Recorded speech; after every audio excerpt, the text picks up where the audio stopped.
Halo guys, apa kabar semuanya? Selamat datang kembali di channel Mr. Black. Di video kali ini, saya kembali akan melanjutkan filmnya si psikopat laknat yang laknatnya tidaklah habis-habis, yaitu Jason. Di film yang kelima ini, atau yang berjudul Friday the 13th The New Beginning ini, kita akan disajikan sesuatu yang baru. Apa itu bang sesuatu yang barunya? Nanti akan saya kasih tahu. Yang jelas, di film ini kita masih akan melihat banyak pembunuhan sadis yang belum kita lihat di film-film sebelumnya. Nah, buat kalian yang baru mengunjungi channel ini, saya sebelumnya sudah menceritakan 4 filmnya Jason. Yang pertama adalah Friday the 13th, Friday the 13th Part 2, Friday the 13th Part 3, dan yang terakhir adalah Friday the 13th The Final Chapter. Kesemua film itu sangatlah berhubungan. Jadi, saya sarankan kalian nonton dulu semua alur film itu, baru kalian nonton video yang satu ini. Oke guys, nggak pakai lama-lama lagi, langsung aja ya. Ini dia alur ceritanya. Di awal film, terlihat ada seorang anak kecil sedang menuju ke kuburannya Jason dalam keadaan hujan deras. Sambil membawa senter, dia perlahan-lahan mendekati kuburan itu, dan setelah diperlihatkan wajahnya, ternyata itu adalah Tommy. Bagi yang nggak tahu, Tommy adalah orang yang berhasil membunuh Jason di film sebelumnya. Nah, di sini Tommy tampak sangat ketakutan melihat kuburan Jason karena masih trauma dengan kejadian mengerikan yang dia alami. Tak lama kemudian, Tommy bersembunyi di balik pepohonan karena melihat ada 2 orang pria mendekat ke kuburan itu. Kedua pria itu langsung menggali kuburannya Jason karena penasaran dengan sosok pembunuh berantai itu. Gak perlu waktu lama, mereka berhasil membuka peti mayatnya Jason dan mereka pun dibuat terkejut karena tidak menyangka bisa melihat Jason sedekat itu. Mereka kemudian dibuat makin terkejut setelah tiba-tiba saja Jason hidup kembali dan langsung membunuh mereka. Tommy yang dari tadi hanya melihat saja tidak bisa melarikan diri dari sana karena seperti terpaku melihat Jason hidup kembali. Jason perlahan-lahan keluar dari kuburannya, lalu dia mendekati Tommy sambil membawa golok, dan tanpa memperdulikan itu adalah anak kecil, Jason langsung mengayunkan goloknya ke arahnya Tommy. Untungnya, itu bukanlah kejadian nyata, melainkan itu adalah mimpi yang dialami Tommy, sekaligus disinilah dimulainya film Friday the 13th The New Beginning. Cerita film ini bersetting pada tahun 1990, 5 tahun setelah film sebelumnya. Seperti yang kalian lihat, Tommy sekarang sudah beranjak remaja, kira-kira umurnya sekarang sudah 17 tahun. Kejadian yang dialaminya 5 tahun yang lalu, belum bisa dia lupakan sampai sekarang alias dia masih trauma. Dia sering berhalusinasi melihat Jason di mana-mana, masih merasa kalau Jason belum mati, dan seperti yang kalian lihat tadi, dia sering bermimpi tentang si Jason.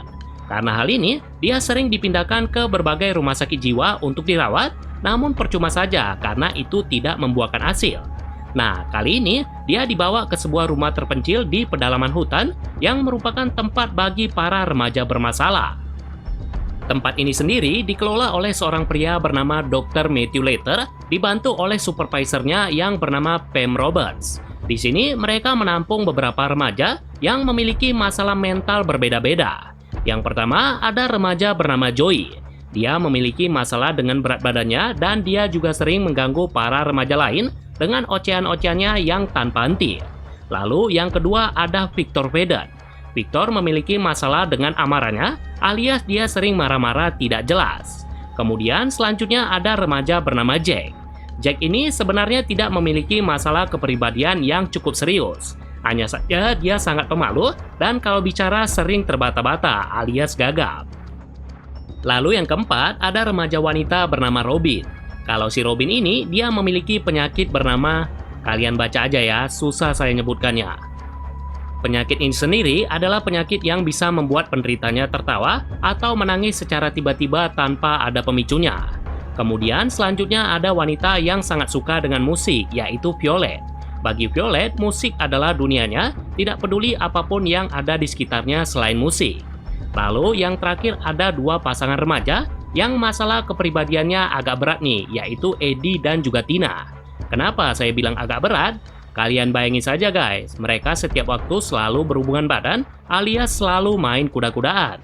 Kalau tadi main kuda-kudaannya di dalam kamar masih oke lah ya, namun mereka sering melakukan itu di ruang terbuka, seperti di dalam hutan, di pekarangan rumah seseorang, dan tempat-tempat terbuka lainnya.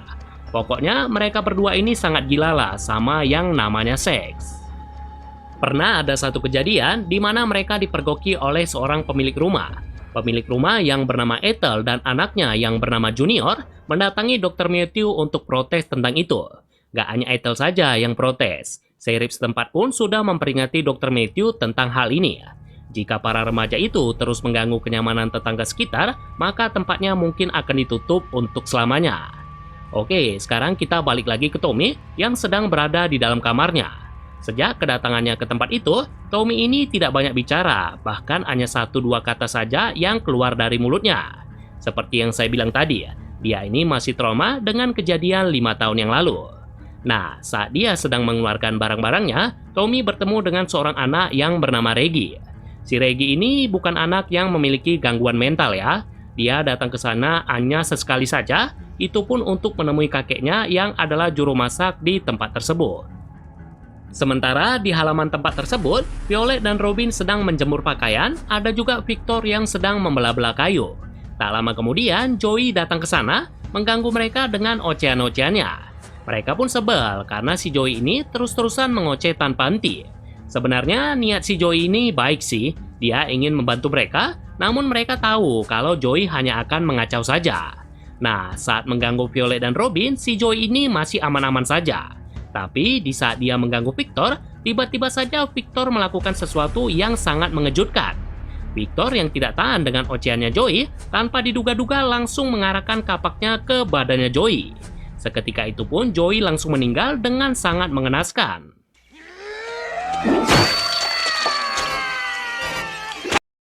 Sontak kejadian ini pun langsung membuat semua orang terkejut, termasuk Violet dan Robin yang melihat langsung kejadian itu. Tak lama kemudian, polisi datang ke sana untuk menangkap Victor, sementara ambulan juga dipanggil untuk membawa mayatnya Joey. Ada 2 paramedis yang ditugaskan untuk membawa mayatnya Joey.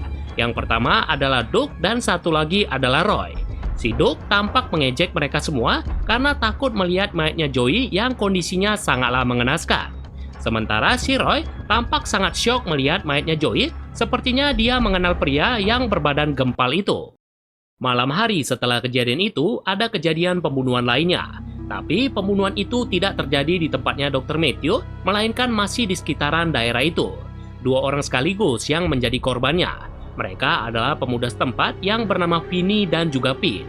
Pete dibunuh dengan cara lehernya digorok.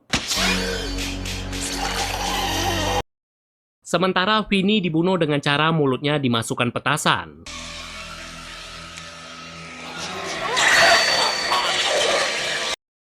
Nggak tahu ya siapa yang ngebunuh mereka. Kalau Jason rasanya nggak mungkin lah ya. Karena seperti yang kita tahu, Jason telah benar-benar mati di film sebelumnya.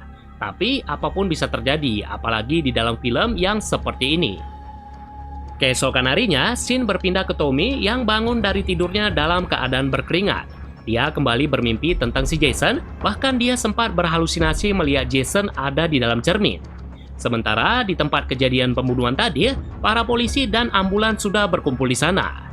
Seri polisi pun dibuat kebingungan. Apa sih yang sebenarnya terjadi di sini? Kenapa setelah kematian Joey ada kematian lainnya di daerah tersebut, itu pun hanya berselang beberapa jam saja. Setelah itu, malamnya kembali ada kejadian pembunuhan dan kali ini tetap sama, yaitu 2 orang yang langsung menjadi korbannya. Mereka antara lain ada pria bernama Billy dan pacarnya yang bernama Lana. Mereka yang saat itu ingin pergi berpesta, dibunuh dengan cara tidak kalah sadis seperti kedua pria tadi. Lana dibunuh dengan cara perutnya dikapak. Sementara Billy kepalanya dikapak hingga membuat dia seketika itu langsung meninggal. Keesokan harinya, Sin kembali pindah ke Tommy yang lagi-lagi berhalusinasi melihat Jason. Kalau tadi dia melihat Jason di dalam cermin, kali ini dia melihat si topeng laknat itu berada di luar rumah. Entah itu berhalusinasi atau tidak, saya juga nggak tahu. Mungkin aja Jason masih hidup dan dialah yang membunuh orang-orang tadi. Setelah itu, kita akan pergi ke Eddie dan juga Tina yang tidak bosan-bosannya main kuda-kudaan. Kayaknya kalau soal begituan nggak ada bosannya ya, yang ada malah ketagihan terus. Nah, kalau tadi mereka main di pekarangan rumahnya Ethel, kali ini mereka main di tengah hutan. Mereka pun kemudian menjadi korban selanjutnya dari pembunuh berantai tadi. Tapi sebelum membunuh mereka, si pembunuh terlebih dulu membunuh seorang pria yang sedang ngintipi mereka. Pria yang bernama Raymond itu dibunuh dengan cara perutnya ditusuk menggunakan pisau berburu.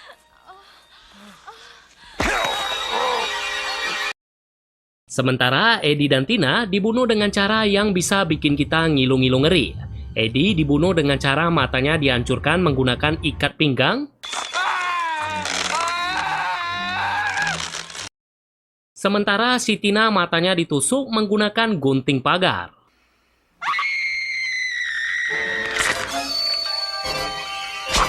Sudah 7 orang yang menjadi korban si pembunuh berantai, namun sampai sekarang belum diperlihatkan siapa sosok pembunuh itu. Pada malam harinya, Dr. Matthew sangat cemas dengan Eddie dan juga Tina karena sampai sekarang mereka belum juga pulang. Pam yang saat itu ingin pergi bersama Reggie bilang kalau mereka mungkin sebentar lagi akan segera pulang.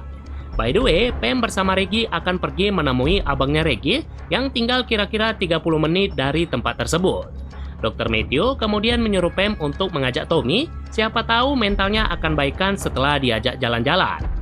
Singkat cerita, mereka sampai di sebuah rumah trailer yang mana itu adalah tempat tinggal abangnya Reggie serta pacarnya, yaitu Demon dan juga Anita. Di sana mereka pun berbincang-bincang karena sudah lama abang beradik itu tidak ketemuan. Nah, sementara di luar trailer, Tommy yang sedang sendirian dikejutkan dengan kedatangan Junior. Junior yang ada sinting-sintingnya mengejek Tommy hingga membuatnya marah. Tommy pun langsung memukuli Junior, namun itu hanya sebentar saja. Karena tak lama kemudian Pam menghentikan Tommy, namun dia malah kabur dari sana. Pam kemudian mengajak Reggie pulang, sembari mencari Tommy yang kabur sudah cukup jauh. Baru beberapa meter mereka pergi, kembali ada kejadian pembunuhan yang kali ini dialami oleh Demon dan juga Anita. Demon yang saat itu sedang ke toilet dikejutkan dengan penemuan mayatnya Anita yang lehernya sudah digorok. Belum selesai dengan kejutan itu, Demon kemudian dibuat makin terkejut setelah tiba-tiba saja ada besi tajam yang menusuknya dari luar. Awalnya besi itu menusuk kakinya Demon sebelum akhirnya perutnya ditusuk hingga dia pun seketika itu langsung mati.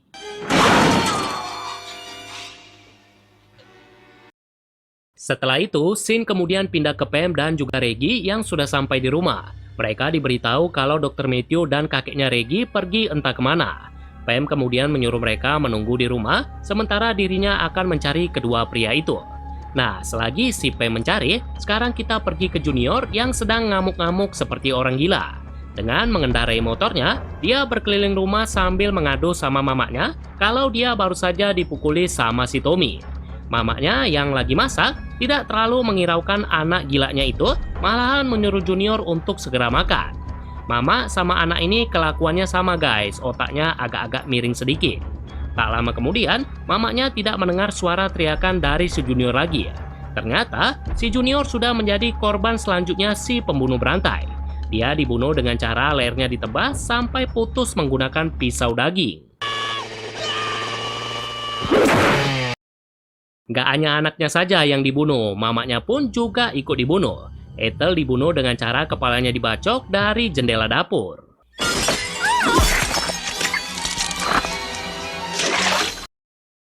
Makin ngeri nih guys, karena sudah banyak orang yang menjadi korban dan cara ngebunuh mereka pun sangatlah sadis-sadis. Tapi tetap belum diketahui siapa pelakunya dan apa motif dia melakukan pembunuhan berantai ini. Selanjutnya, Sin kemudian pindah ke rumah Dr. Matthew, di mana di sini tinggal tersisa 3 remaja ditambah sama si Reggie. Ketiga remaja itu juga mengalami nasib yang sama seperti remaja-remaja lain. Satu persatu dari mereka dibunuh dengan sangat mengerikan, dan yang dibunuh pertama adalah si Jack. Si Jack juga sama seperti Ethel, yaitu wajahnya dibacok menggunakan pisau daging.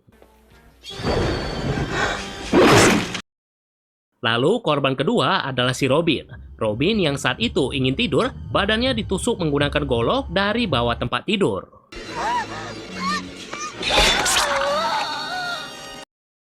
Kemudian yang terakhir adalah si Violet. Si pembunuh pertama-tama mencekik lehernya Violet, lalu menusuk perutnya menggunakan golok. Setelah kejadian mengerikan itu, Reggie yang saat itu sedang tidur terbangun karena suara petir yang cukup besar. Awalnya dia kebingungan kenapa tidak ada satupun orang di sana. Dia kemudian pergi ke kamarnya Tommy dan betapa terkejutnya dia setelah melihat mayat ketiga remaja itu sudah ada di sana. Di saat yang bersamaan, Pam tiba-tiba muncul dan dia pun dibuat terkejut dengan penampakan mengerikan itu. Mereka kemudian berusaha kabur dari sana, namun tiba-tiba saja mereka dikejutkan dengan kehadiran si pembunuh tersebut. Pembunuh tersebut memakai topeng hoki, namun belum diketahui apakah itu beneran Jason atau tidak. Nah, seketika itu mereka pun langsung panik sepanik-paniknya dan kemudian melarikan diri keluar rumah. Di tengah pelarian itu, mereka melihat mobil ambulan yang ternyata di dalamnya ada mayatnya Doug. Si pembunuh baru saja membantai Doug dan sekarang dia mengejar Sam serta Reggie hingga membuat mereka terpaksa berpencar. Di situasi yang sudah sangat menakutkan ini, Sam malah dibuat semakin takut setelah melihat mayatnya Dr. Matthew. Dia melihat mayat Dr. Matthew ada di tengah hutan dalam kondisi kepalanya dipaku di salah satu pohon. Bingung harus berbuat apa, Sam kemudian terus berlari hingga akhirnya dia sampai kembali ke rumah. Nah, di dalam rumah, dia kembali dikejutkan dengan sesuatu yang sangat mengerikan. Di saat dia sedang bersembunyi, tiba-tiba saja si pembunuh melempar mayat kakeknya Reggie dari jendela dalam kondisi kedua bola matanya sudah tidak ada.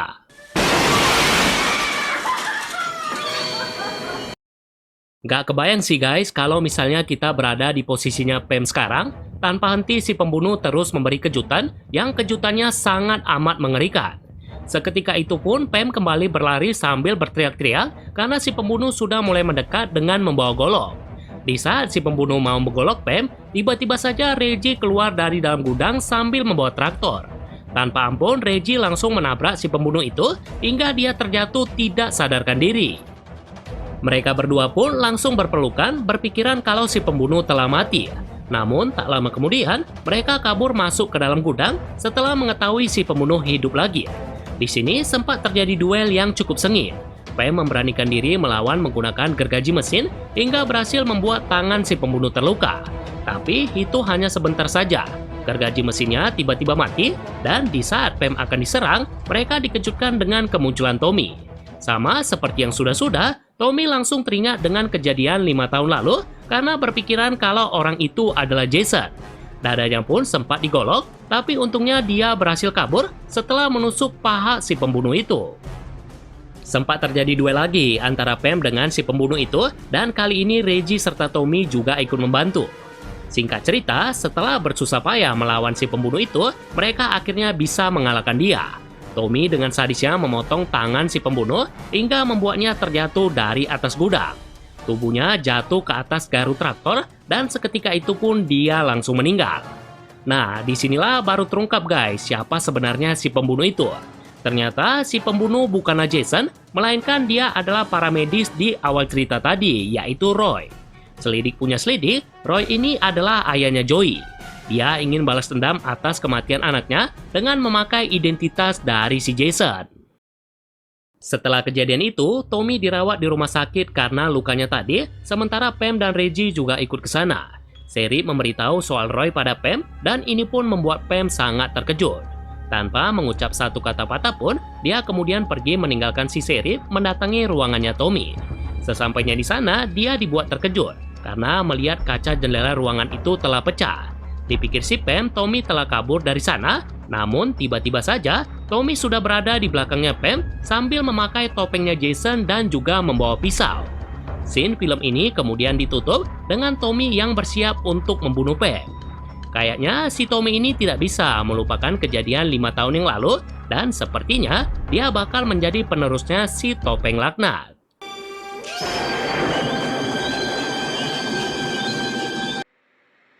Jadi itulah guys, alur cerita film Si Topeng Laknat yang kelima, yaitu Friday the 13th The New Beginning. Seperti biasa, kalau ada pertanyaan seputar video ini, kalian bisa tanyakan di kolom komentar. Like videonya kalau suka, kalau nggak suka kalian bisa dislike. Oke guys, sampai di sini dulu videonya, dan sampai jumpa lagi di video-video selanjutnya.